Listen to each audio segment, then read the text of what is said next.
datang di video edukasi hari ini.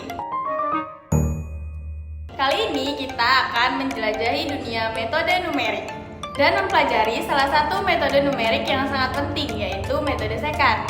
Metode ini adalah alat yang digunakan untuk mencari persamaan non-linier dan akan membantu kita dalam memecahkan masalah yang kompleks. Sebelum melanjutkan penjelasan lebih lanjut mengenai metode sekant, izinkan saya memperkenalkan kelompok saya, yaitu kelompok 6 dengan materi metode sekant yang beranggotakan saya sendiri, Tania Anissa Siagian, dan rekan saya Anissa Amelia Fitri, dan rekan saya selanjutnya Cahyana Iswari, Naza Marianda, Fatih Dwi Laksana, Abdul Majid, Muhammad Faiz Aslam, Nur Afnidayanti.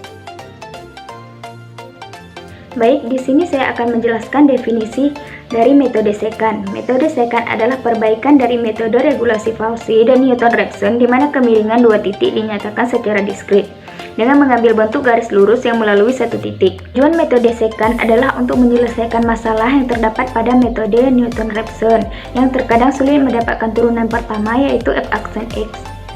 Fungsi dari metode sekant adalah untuk menaksirkan akar dengan menggunakan diferensi daripada turunan untuk memperkirakan kemiringan atau slope. Metode ini dikatakan merupakan perbaikan dari metode regula Fauci dan metode Newton-Raphson karena memiliki beberapa kelebihan dan kekurangan yang berbeda dengan kedua metode tersebut. Yang pertama, perbaikan dari regula Fauci. Metode regula Fauci adalah metode numerik yang digunakan untuk mencari akar fungsi matematika. Namun, metode ini memiliki kelemahan dan kecepatan konvergensinya, di mana iterasi bisa memakan waktu yang lama, terutama jika interval antara dua titik awal sangat lebar. Sedangkan pada metode sekant, kecepatan konvergensi lebih cepat dibandingkan dengan metode regula Fauci karena menggunakan pendekatan linier pada interval yang lebih kecil. 2. Perbaikan dan Newton-Raphson. Metode Newton-Raphson adalah metode numerik yang sangat efektif dalam mencari akar fungsi matematika karena kecepatan konvergensinya yang sangat tinggi. Namun, metode ini memiliki kelemahan, yaitu membutuhkan informasi terutama dari fungsi yang akan dicari akarnya. Sedangkan pada metode sekant tidak memerlukan informasi turunan dari fungsi tersebut, sehingga metode ini lebih mudah diimplementasikan dan lebih fleksibel dalam mencari akar dari berbagai jenis fungsi yang akan dicari fungsinya. Untuk memastikan konvergensi metode sekant diperlukan syarat berikut. Yang pertama, fungsi harus kontinu di interval AB yang diinginkan dan harus terdiferensialkan secara kontinu di dalam interval kecuali di titik akar yang ingin dicari. 2. Titik awal yang dipilih harus mengapit akar yang dicari. Artinya, jika akar berada di antara A dan B, maka titik awal harus dipilih sedemikian rupa sehingga A dan B berada di sisi berlawanan dari akar yang dicari. Yang ketiga, fungsi harus mempunyai turunan yang bernilai 0 pada interval AB. Dengan kata lain, garis yang dikatakan untuk mendekati akar tidak boleh sejajar dengan sumbu X pada interval tersebut.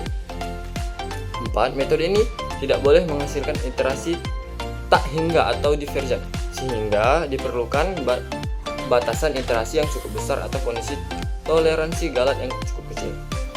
Yang kelima, membutuhkan dua titik awal. Metode sekant membutuhkan dua titik awal yang berdekatan untuk memulai iterasi. Jika titik awal yang dipilih jauh dari akar sejati atau tidak memenuhi persyaratan konvergensi, metode sekant tidak dapat menghasilkan estimasi yang tidak akurat atau mengalami kesulitan dalam mencapai solusi. Rumus metode sekant. Rumus metode sekant yaitu XI plus 1 sama dengan XI kurang FXI dikali dengan XI kurang 1 per FXI kurang Fx dikali dengan XI kurang 1, di mana keterangan XI di mana akar ke I, XI kurang 1 sama dengan akar ke I kurang 1, XI plus 1 sama dengan akar ke I plus 1. Fxi adalah fungsi dari akar ke I dan Fxi kurang 1 sama dengan fungsi dari akar ke I kurang 1. Saya akan menjelaskan tentang algoritma metode sekant. Yang pertama, yaitu definisikanlah fungsi fx. Yang kedua, masukkanlah nilai toleransi error. dan masukkanlah nilai literasi N-nya. Yang ketiga, gunakanlah algoritma tabel untuk memperoleh titik pendekatan awal, yaitu X0 dan X1. Sebaiknya, gunakanlah metode tabel atau grafis untuk menjamin titik pendekatannya adalah titik pendekatan yang konvergensinya adalah pada akar persamaan yang diharapkan. Selanjutnya, hitung fx0 dan fx1 sebagai y0 dan y1. Yang kelima, untuk literasi 1 sama dengan 1 hingga n, atau fxi lebih besar sama dengan e. Kemudian, hitung nilai yi ditambah 1 sama dengan fxi ditambah 1. Maka akar persamaan adalah xi ditambah 1 sama dengan xi, di mana fxi dikali xi dikurang xi min 1 per fxi dikurang fxi dikurang 1. Di sini terdapat satu persamaan, yaitu x sama dengan x pangkat 3 ditambah x pangkat 2 dikurang 3x dikurang 3, dan memiliki nilai awal x0 sama dengan 1, x1 sama dengan 2. x0 merupakan xr dikurang 1, x1 merupakan xr, serta nilai ambang batasnya 0,0001. Carilah nilai akar persamaan dari fungsi berikut. Langkah pertamanya, xr dikurang 1 itu bernilai 1 sama dengan, kita masukkan nilai dari persamaan fungsi tersebut. X pangkat 3 ditambah X pangkat 2 dikurang 3X dikurang 3. Nilai X tersebut kita ganti menjadi angka 1 dan kita masukkan nilainya dan mendapatkan hasil negatif 4. Selanjutnya XR itu bernilai 2 sama dengan kita masukkan fungsi X pangkat 3 ditambah X pangkat 2 dikurang 3X dikurang 3, X kita ganti menjadi 2 dan mendapatkan hasilnya 3. Nah, langkah selanjutnya awalnya kita masukkan rumusnya terlebih dahulu. Rumus dari metode sekan, XR ditambah 1 sama dengan XR dikurang FXR dikali XR dikurang XR dikurang 1 dibagi FXR dikurang FXR dikurang 1. Nah, selanjutnya kita cari terlebih dahulu atau kita ketahui dari XR ditambah 1 itu sama dengan X1 ditambah 1, dan tadi XR-nya kita ketahui bahwa X1 dan seterusnya. Nah, di sini kita dapat mencari hasilnya itu menjadi X2 dikurang 2, X1 tadi bernilainya 2. Nah, kita masukkan dari persamaan tersebut atau rumus tersebut ya, sama dikurang 3 dikali 2 dikurang 1 dibagi 3 dikurang min 4. Nah, bisa mendapatkan hasil 1,571429. Dari nilai 1,571429 itu merupakan nilai dari XR ataupun X3 yang bakal kita cari selanjutnya. Tapi awalnya dulu kita harus mengetahui terlebih dahulu nilai dari ambang batasnya. Sesuai rumus yang kita ketahui tadi bahwa pada proses metode sekan itu akan berhenti jika XR ditambah 1 dikurang XR itu lebih kecil dari nilai ambang batasnya. Sedangkan nilai ambang batasnya 0,0001. Seperti kita lihat, dia 1 di 1,571429 dikurang 2. 2 itu merupakan nilai dari XR sama dengan mendapatkan hasil negatif 0,428571. Nah, hasil dari negatif 0,428571 itu belum memenuhi syarat ya, karena dia harus lebih kecil dari 0,0001. Nah, selanjutnya kita akan mencari nilai selanjutnya sampai kita bisa mendapatkan hasil tersebut. Nah, selanjutnya kita akan masuk ke iterasi yang kedua. Nah, di langkah yang pertama, sama seperti di langkah yang pertama tadi, itu XR dikurang 1, nilainya 2, kita masukkan nilai fungsinya, X pangkat 3 ditambah X pangkat 2 dikurang 3X dikurang 3, dan bisa mendapatkan hasil sama dengan 3. Nah, 3 ini merupakan fungsi dari XR dikurang 1. XR-nya itu jadinya bernilai 1,57149. Itu kita masukkan persamaannya, lalu bisa mendapatkan hasil negatif 1,36443. Nah, itu merupakan fungsi dari XR.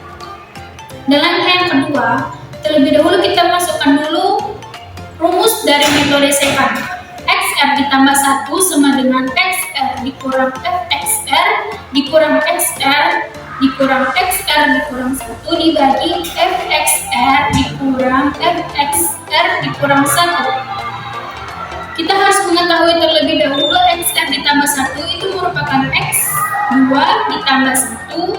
Sebelumnya tadi yang di langkah yang pertama itu merupakan X1 ditambah 1. Dan ini kan di iterasi yang kedua kita ganti jadi X2 ditambah 1 sama dengan X2 dikurang X2 dikali X2 dikurang X1 dibagi Fx2 dikurang Fx1.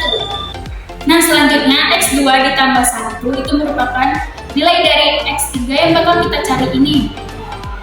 Selanjutnya X2, nilai dari X2 1,57149 dikurang fungsi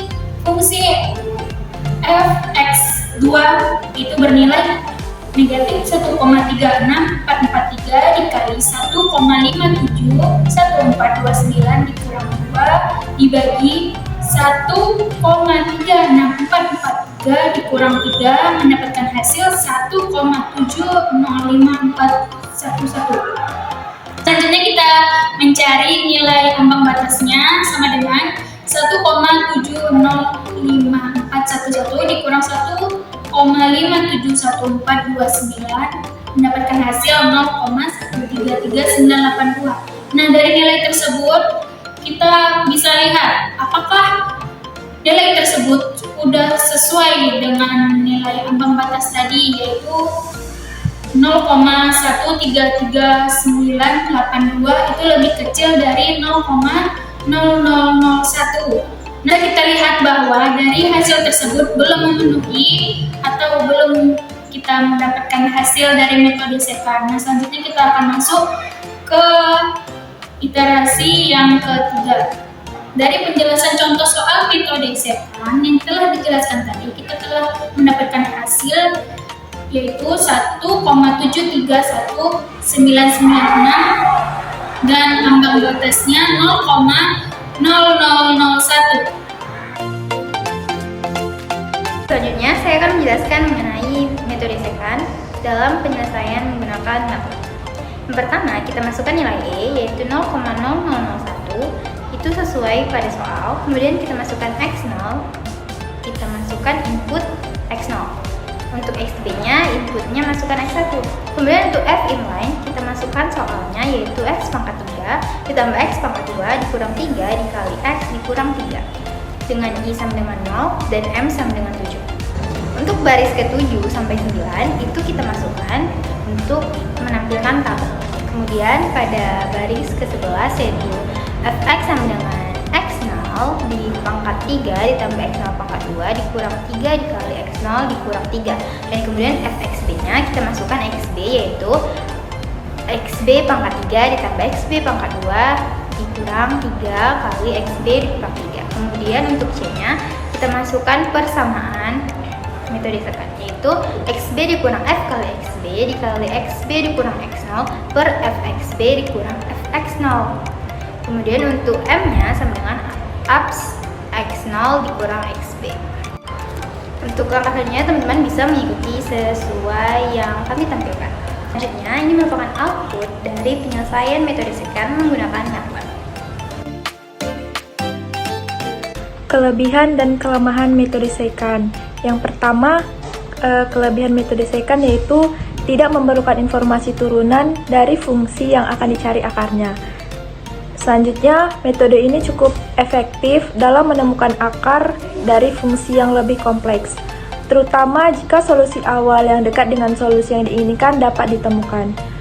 Yang kedua ada kelemahan metode secant, yaitu metode secant tidak selalu konvergen pada setiap fungsi, terutama jika fungsi tersebut memiliki singularitas atau ketika solusi awal yang dipilih terlalu jauh dari solusi sebenarnya.